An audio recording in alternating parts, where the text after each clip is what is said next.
बिस्मिल्लाहिर्रहमानिर्रहीम। अस्सलाम वालेकुम। Welcome to the bullish world. Students, हमने चैप्टर स्टार्ट किया हुआ है सेल साइकिल का, जिसका फर्स्ट पोर्शन हमने कंप्लीट कर लिया है, माइटोसिस। और आज जो है ना वो हम स्टार्ट करने लगे हैं मियोसिस, जिसमें हम मियोसिस की डेफिनेशन और उसके साथ उसके स्टेप्स को, उसके फेजेस को डिस्कस करेंगे। सो आज का लेक्चर नंबर 4 है, चैप्टर नंबर 21 सेल साइकिल। आज हम बात करने लगे हैं मियोसिस की। मियोसिस क्या है? ये भी एक सेल डिवीजन है, जैसे माइटोसिस एक सेल डिवीजन थी। माइटोसिस में एक पेरेंट सेल दो डॉटर सेल्स में डिवाइड होता है और उनमें क्रोमोसोम्स नंबर सेम होते हैं, ठीक है, क्रोमोसोम्स नंबर चेंज नहीं होते। बट मियोसिस एक ऐसा प्रोसेस है जिससे ऑर्गेनिजम्स में जेनेटिक वेरिएशंस आती हैं। सो मियोसिस एक ऐसा special type of cell division है जिसमें क्रोमोसोम्स नंबर जो है ना वो डॉटर सेल्स में रिड्यूस हो जाते हैं, मतलब कि कम हो जाते हैं, ठीक है, हाफ हो जाते हैं। फॉर एग्जाम्पल अगर हम एनिमल सेल की बात करें तो ह्यूमन सेल को डिस्कस करते हैं। ह्यूमन सेल के पास 46 क्रोमोसोम्स हैं। ये 46 क्रोमोसोम्स डबल होते हैं, ठीक है। ये देखें, पहले इस शेप में होता है क्रोमोसोम, फिर उसके बाद जो है ना ये सेल डिवीजन से पहले इंटरफेज के एस फेज में, जैसे माइटोसिस से पहले हमने कि इंटरफेज डिस्कस किया था, उसके एस फेज में क्रोमोसोम्स डबल हो जाते हैं, बिल्कुल वैसे ही यहाँ पर भी क्रोमोसोम्स डबल हो गए हैं 46 लेकिन डुप्लीकेटेड है, ठीक है। पहले कैसे थे? ऐसे 46 क्रोमोसोम्स थे, अब कैसे हैं? डुप्लीकेटेड 46 क्रोमोसोम्स हैं। तो ये आगे डॉटर सेल्स में क्या हो जाते हैं? हाफ हो जाते हैं। तो मियोसिस जो है वो हमेशा दो स्टेप्स में कंप्लीट होती है। एक को हम कहते हैं मियोसिस 1 और एक को हम कहते हैं मियोसिस 2। पहली डिवीजन में क्या होता है? 46 क्रोमोसोम्स रिड्यूस होके 23 हो जाते हैं। लेकिन देखिए स्टूडेंट्स, ये डुप्लीकेटेड है अभी, ठीक है। मियोसिस 1 होने से पहले ये है meiosis 1। Meiosis 1 is also defined as reduction division. Meiosis 1 start होने से पहले इंटरफेज होता है। इंटरफेज के 3 फेजेस होते हैं, G1 phase, S phase, G2 phase. G1 phase में क्रोमोसोम्स को डबल करने की तैयारी होती है और S फेज में क्रोमोसोम्स क्या हो जाते हैं? डबल हो जाते हैं, ठीक है। मियोसिस के इंटरफेज में G2 फेज नहीं होता, क्योंकि G2 फेज में जो चेंजेस आनी होती हैं, जो उसका टाइम होता है, वो सारा मियोसिस 1 के प्रोफेज में ऐड हो जाता है, क्योंकि मियोसिस 1 का प्रोफेज 1 जो है वो एक लंबा फेज है, लॉन्ग फेज है, जिसकी वजह से वो G2 फेज वाले सारे इवेंट्स भी इन इवेंट्स के साथ साइड बाय साइड हो जाते हैं। तो ये पॉइंट एमसीक्यू के लिए स्टूडेंट्स आप याद रखिएगा कि इंटरफेज, मियोसिस से पहले जो इंटरफेज आता है उसमें G2 फेज एब्सेंट होता है। G2 में डिवीजन की तैयारी होनी होती है ना, तो वही तैयारी इन स्टेप्स के साथ, इन फेजेस के साथ साथ हो जाएगी। तो वो जो G2 वाला टाइम है वो भी किस में ऐड है? प्रोफेज 1 में। Prophase 1 is a long phase. जी, अब देखिए ये क्या हुआ, 46 से क्रोमोसोम्स हाफ हो गए। क्रोमोसोम्स हाफ हो गए। मियोसिस एक ऐसी सेल डिवीजन है जिसमें पेरेंट सेल और डॉटर सेल में क्रोमोसोम्स का डिफरेंस होता है। पेरेंट सेल डिप्लॉइड होता है और डॉटर सेल हैप्लॉइड होते हैं। लेकिन मियोसिस 2 स्टेप्स में कंप्लीट होती है। एक पेरेंट सेल 4 डॉटर सेल्स में डिवाइड होता है, क्योंकि अभी तक क्रोमोसोम्स डुप्लीकेटेड हैं, हमने उनको बीच में से सेपरेट करना है। तो जैसा कि 46 क्रोमोसोम्स थे, ये वाले डुप्लीकेटेड क्रोमोसोम्स 46 थे, वो 23 हो गए, अभी भी वो डुप्लीकेटेड है। अब जब हम दोबारा इनको बीच में से सेपरेट करेंगे तो इनके पास एक सेल से फर्दर 2 सेल्स प्रोड्यूस होंगे और यहां पर भी एक सेल से फर्दर 2 सेल्स प्रोड्यूस होंगे, और अब जो है ना वो क्रोमोसोम अपनी एक्चुअल हालत में आ चुका है। सो एक पेरेंट सेल आगे 4 डॉटर सेल्स में डिवाइड होगा और उनमें क्रोमोसोम्स नंबर क्या होंगे? हाफ होंगे। मियोसिस 1 को रिडक्शन डिवीजन कहते हैं क्योंकि उसमें क्रोमोसोम की तादाद कम हुई है, रिड्यूस हुई है। रिड्यूस से क्या वर्ड निकला है? रिडक्शन। और मियोसिस 2 जो है ना वो सेम माइटोसिस जैसी होती है। देखो इन डॉटर सेल्स के लिए तो ये पेरेंट सेल्स हैं, तो देखिए क्रोमोसोम नंबर क्या है, सेम है। जब पेरेंट सेल से दो डॉटर सेल्स प्रोड्यूस हों, दो डॉटर सेल, और उनमें क्रोमोसोम नंबर सेम हो, तो वो माइटोसिस होती है। ठीक है, तो यहाँ पर भी मियोसिस 2 बिल्कुल माइटोसिस की तरह ही है, जैसा कि हम लास्ट लेक्चर्स में डिस्कस करके आए हैं।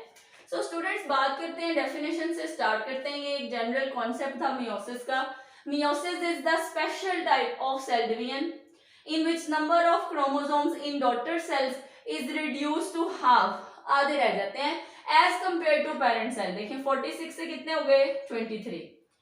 It takes place in diploid cells only। Mitosis जो थी वो हैप्लॉइड और डिप्लॉइड दोनों में हो रही थी, क्योंकि उसमें हमने क्रोमोसोम्स चेंज नहीं करने। यहाँ पर मियोसिस हमेशा डिप्लॉइड सेल्स में होती है। इन प्लांट्स कब होती है, पौधों में तब होती है जब उन्होंने स्पोर्स बनाने होते हैं। स्पोर्स क्या है, प्लांट्स के सेक्सुअल स्ट्रक्चर्स हैं, यानी कि उन्होंने जब सेक्सुअल रिप्रोडक्शन करनी होती है तो वो स्पोर्स बनाते हैं। और एनिमल्स कब बनाते हैं, जब उन्होंने गैमीट्स बनाने हो। एनिमल्स में मियोसिस तब होती है जब गैमीट्स बनने हो। गैमीट्स कौन से, एग और स्पर्म। और प्लांट्स के पास स्पोर्स कौन से, microspore and megaspore. Microspore pollen grain और मेगास्पोर एग। ठीक है, सो इन दोनों टाइम्स पर प्लांट्स और एनिमल्स दोनों में मियोसिस का प्रोसेस होता है।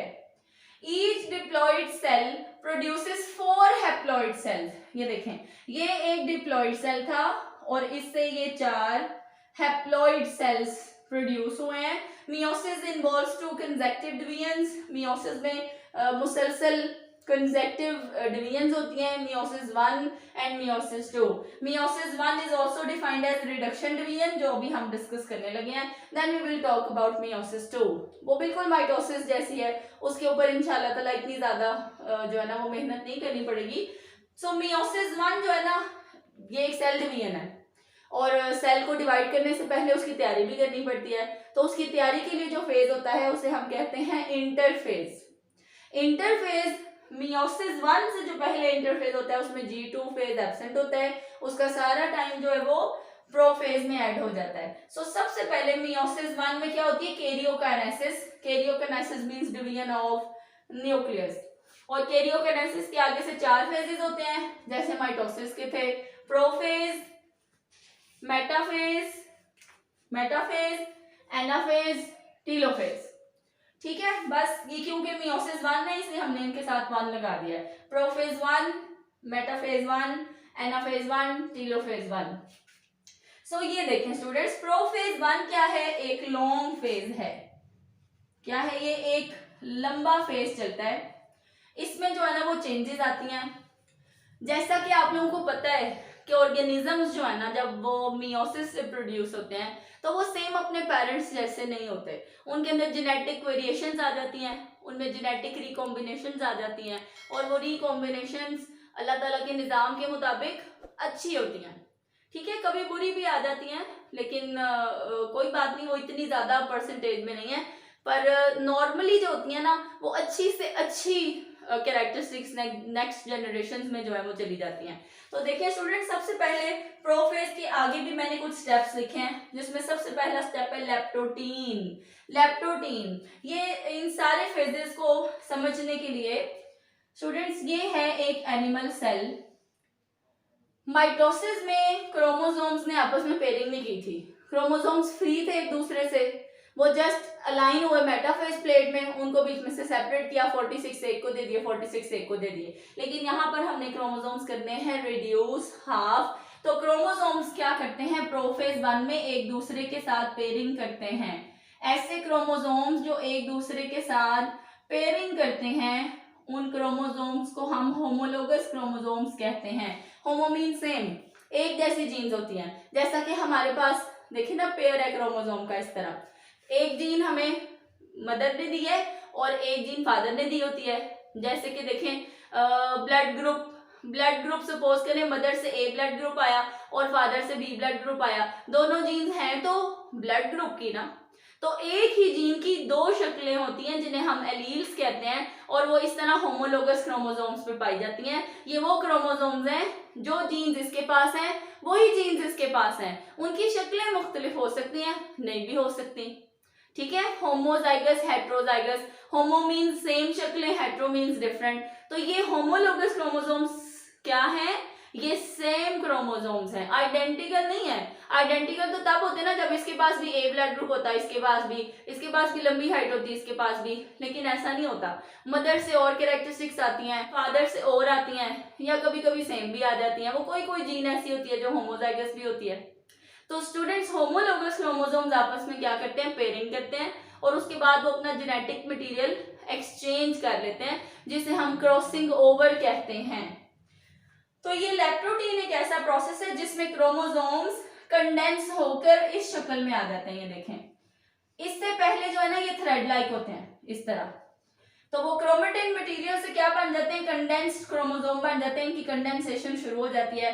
फिर दूसरा स्टेप क्या है, जाइगोटीन। जाइगोटीन में क्या होता है, क्रोमोसोम्स, होमोलोगस क्रोमोसोम्स एक दूसरे की तरफ अट्रैक्ट होना शुरू कर देते हैं, एक दूसरे के बिल्कुल क्लोज आ जाते हैं, और इनके दरमियान एक प्रोसेस स्टार्ट हो जाता है, और उस प्रोसेस को हम कहते हैं साइनेप्सिस।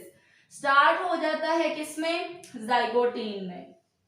फिर उसके बाद ये साइनेप्सिस कंटिन्यू रहती है और पैचिटीन स्टार्ट हो जाता है। पैचिटीन में ये साइनेप्सिस कंप्लीट हो जाती है, क्रोमोसोम्स अच्छे से एक दूसरे के साथ अटैच हो जाते हैं, और पैचिटीन का जो प्रोमिनेंट इवेंट है वो ये है कि क्रोमोसोम्स अपना जेनेटिक मटेरियल एक्सचेंज करते हैं, और इस प्रोसेस को कहा जाता है क्रॉसिंग ओवर। क्रॉसिंग ओवर से क्या होता है, जेनेटिक रिकॉम्बिनेशन, जीन्स एक्सचेंज हो जाती हैं, ताकि नेक्स्ट जनरेशन जो है वो फादर मदर मिक्सचर्स हों। यही वजह है कि दादा दादी, नाना नानी, चाचू फूफो, बहुत सारी कैरेक्टरिस्टिक्स जो है ना वो बच्चों में होती हैं जी। सो ये क्रॉसिंग ओवर जिस पॉइंट से होती है ना, इस पॉइंट को हम कहते हैं जी क्याजमेटा, और ये वो पॉइंट है जो अटैच रहता है। ये जो साइनेप्सिस हुई थी ना, ये साइनेप्सिस बाद में सारी ओपन हो जाती है, सिर्फ क्रोमोसोम्स उन पॉइंट से जुड़े रहते हैं जहां से उन्होंने जेनेटिक मेकअप जो है ना वो एक दूसरे के साथ एक्सचेंज किया था। ठीक है, सो लैप्टोटीन में क्रोमोसोम्स कंडेंस हुए, जाइगोटीन में उन्होंने साइनेप्सिस की, एक दूसरे के साथ अटैचमेंट शुरू कर ली, और पैचिटीन में वो जो साइनेप्सिस है वो कंप्लीट हो जाती है, और पैचिटीन में एक नया इवेंट होता है जिसे क्रॉसिंग ओवर कहा जाता है। क्रॉसिंग ओवर जिस पॉइंट से होता है उसे क्याजमेटा कहते हैं। और नेक्स्ट है जी डिप्लोटीन। डिप्लोटीन में ये होमोलोगस क्रोमोसोम्स में जो साइनेप्सिस हुई थी वो आहिस्ता आहिस्ता खत्म होना शुरू हो जाती है, और डायाकाइनेसिस में होमोलोगस क्रोमोसोम्स एक दूसरे से सेपरेट हो जाते हैं, सारी साइनेप्सिस खत्म हो जाती है, सिर्फ उन पॉइंट से क्रोमोसोम्स जुड़े रहते हैं जहां से उन्होंने अपना जेनेटिक मटेरियल एक्सचेंज किया था। ये क्याजमेटा कोई एक नहीं होता, क्रोमोसोम्स ने कोई एक सेगमेंट एक्सचेंज नहीं किया होता, बहुत सारी जगहों पर क्याजमेटा मौजूद होते हैं, और उन पॉइंट ऑफ अटैचमेंट से वो कांटेक्ट में रहते हैं। बाकी सारी साइनेप्सिस जो है वो क्या हो जाती है, खत्म हो जाती है। साइनेप्सिस जो है ना वो प्रोटीन्स की मदद से होती है, क्रोमोसोम्स कुछ स्पेशल प्रोटीन्स की वजह से एक दूसरे के साथ अटैच होते हैं, तो उन प्रोटीन्स को बाद में वहां से क्या कर दिया जाता है, डीजेनरेट।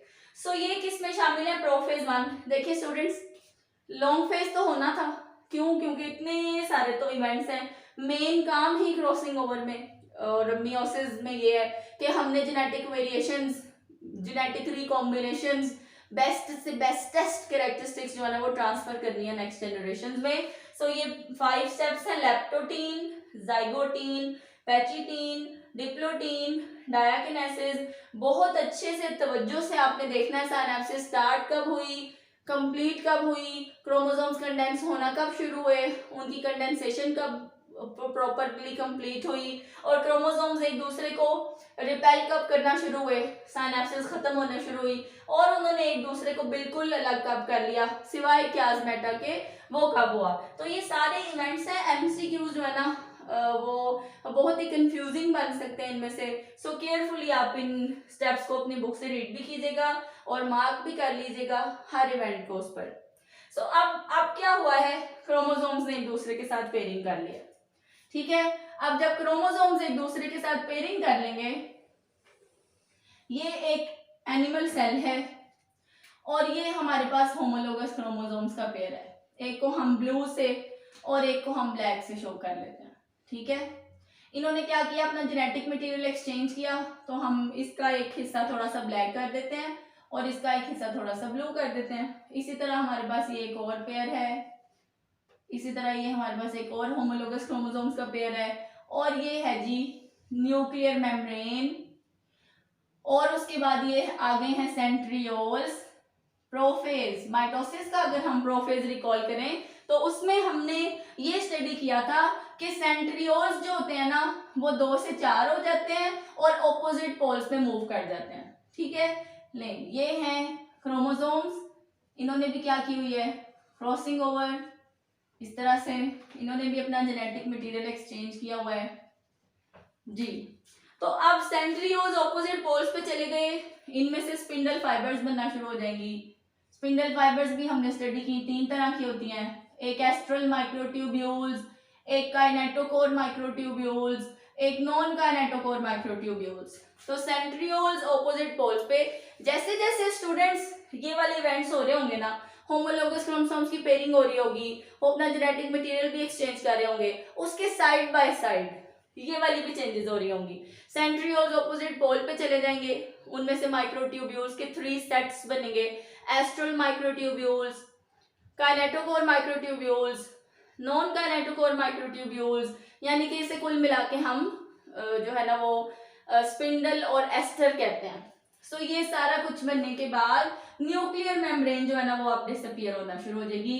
जैसे ही न्यूक्लियर मेम्ब्रेन यहाँ से खत्म होना शुरू होगी इस तरह से, और क्रोमोसोम जो हैं उनको अलाइन होने की जगह मिल जाएगी सेंट्रल प्लेट पे, जिसे हम मेटाफेज कहते हैं जी। स्टूडेंट्स ये मैंने ड्रॉ किया है प्रोफेज 1 और ये है मेटाफेज 1। अब क्या होगा, क्रोमोसोम्स जो है ना वो इस तरह से अलाइन हो जाएंगे, ठीक है। इनकी कोई फिक्स्ड अरेंजमेंट नहीं है कि ये इधर से उधर ही जाएंगे और वो उधर से उधर ही जाएंगे। इस तरह से होमोलोगस क्रोमोसोम्स के पेयर्स जो है वो अरेंज हो गए हैं और उन्हें काइनेटोकोर माइक्रोट्यूब्यूल्स ने दोनों तरफ से अटैच कर लिया अपने साथ। नॉन काइनेटोकोर माइक्रोट्यूब्यूल्स एक दूसरे के साथ अटैच हो जाती हैं इस तरह से, और एस्ट्रल माइक्रोट्यूब्यूल्स सेंट्रियोल्स को एक जगह पर फिक्स करने का काम करती हैं। ये क्या हो गया, मेटाफेज। अब क्या होगा, ये होमोलोगस क्रोमोसोम्स बीच में से अलग हो जाएंगे। माइटोसिस में ऐसा नहीं हुआ था, माइटोसिस में ये क्रोमोसोम बीच में से ऐसे अलग हो गया था, ठीक है। यहाँ पर क्रोमेटिड्स बन गए थे, लेकिन यहाँ पर पूरा पूरा क्रोमोसोम अभी जाएगा। आप अगर इन 6 क्रोमोसोम्स को 46 कंसीडर करें, वैसे तो मैंने यहाँ पर 6 बनाए हैं, पर अगर हम ह्यूमन सेल में 46 क्रोमोसोम्स इनको कंसीडर करें तो देखें स्टूडेंट्स, 46 को जब हम बीच में से सेपरेट करेंगे तो 23 एक तरफ और 23 जो है ना वो दूसरी तरफ चले जाएंगे, ठीक है। सो अब क्या होगा, नेक्स्ट फेज है एनाफेज। एनाफेज 1। अब जो है ना पूरा पूरा क्रोमोसोम ऑपोजिट पोल्स की तरफ जो है वो जाना शुरू कर देगा, इधर भी और इधर भी, इस तरह से। माइटोसिस में क्रोमेटिड्स एक जगह से दूसरी जगह गए थे, यहाँ पर पूरा पूरा क्रोमोसोम जो है वो मूव करेगा ऑपोजिट पोल्स की तरफ। इस तरह से क्रोमोसोम्स जो है उनका नंबर क्या हो जाएगा, रिड्यूस। और नेक्स्ट फेज है जी टीलोफेज। टीलोफेज में क्या होगा, न्यूक्लियस 1 से 2 हो जाएंगे और सेल जो है वो बीच में से क्लीवेज की तैयारी शुरू कर लेगा। इसके पास भी क्रोमोसोम चले गए इस तरह से 23, और इसके पास भी क्रोमोसोम्स हो गए 23। क्योंकि हमने इस प्रोसेस में क्रोमोसोम नंबर रिड्यूस किया है, हमने 46 से डिवाइड करके इनको 23 कर दिया है। हमने डिप्लॉइड से इनको हैप्लॉइड कर दिया है, तो ये प्रोसेस क्या कहलाएगा, मियोसिस कहलाएगा। अभी मियोसिस 1 रिडक्शन डिवीजन कंप्लीट हो गई है। अब ये जो सेल्स है ना, इनकी बिल्कुल माइटोसिस की तरह अगर इनकी डिवीजन की जाए, 2 सेल्स में जब क्रोमोसोम नंबर रिड्यूस हो जाएंगे तो फिर एक छोटा सा इंटरफेज आएगा। जैसे हर सेल डिवीजन से पहले एक इंटरफेज आता है, इस तरह मियोसिस 2 भी एक सेल डिवीजन है, उससे पहले भी एक छोटा सा इंटरफेज आएगा। और इस इंटरफेज में एस फेज नहीं होगा, क्योंकि एस फेज में क्रोमोसोम्स ने डबल होना होता है। और ये देखिए स्टूडेंट्स, हमारे पास क्रोमोसोम्स ऑलरेडी डुप्लीकेटेड है, इस वजह से यहाँ पर एस फेज नहीं होगा। ये देखिए, ये डुप्लीकेटेड क्रोमोसोम मैंने यहाँ पर ड्रॉ किया, ये डुप्लीकेटेड, तो ये देखें डुप्लीकेटेड तो पहले से है, इस वजह से जो इंटरफेज 2 आता है, एक आता है मियोसिस से पहले, मियोसिस 1 से पहले इंटरफेज, उसमें G2 फेज नहीं होता, और एक आता है मियोसिस 2 से पहले इंटरफेज 2, उसके अंदर S फेज नहीं होता। फॉर MCQ फिर अब देखिए ये जो दो सेल्स बने इनके अंदर क्या होगी, मियोसिस 2 होगी, और मियोसिस 2 में क्या होगा, ये 3 सेल्स जो है वो क्रोमोसोम्स जो है वो सेंटर में इस तरह से अरेंज हो जाएंगे, और फिर बिल्कुल माइटोसिस के प्रोसेस के थ्रू इनको बीच में से क्या कर दिया जाएगा, सेपरेट। तो सेम नंबर के साथ 23 जैसा कि हमने यहाँ डिस्कस किया, ये बीच में से हाफ हो जाएंगे, 23 तो एक डिप्लॉइड सेल से 4 हैप्लॉइड सेल्स प्रोड्यूस होंगे। मियोसिस 1 रिडक्शन डिवीजन है जिसमें क्रोमोसोम्स को रिड्यूस किया जाता है, मियोसिस 2 बिल्कुल माइटोसिस जैसी है। सो आज के लेक्चर में हमने जो है वो डिस्कस की है मियोसिस। नेक्स्ट लेक्चर में इंशाल्लाह ताला हम इसके सिग्निफिकेंस डिस्कस करेंगे, इसकी इंपॉर्टेंस डिस्कस करेंगे, और फर्दर लेक्चर्स के लिए आप चैनल को सब्सक्राइब करें। Thank you, Allah Hafiz.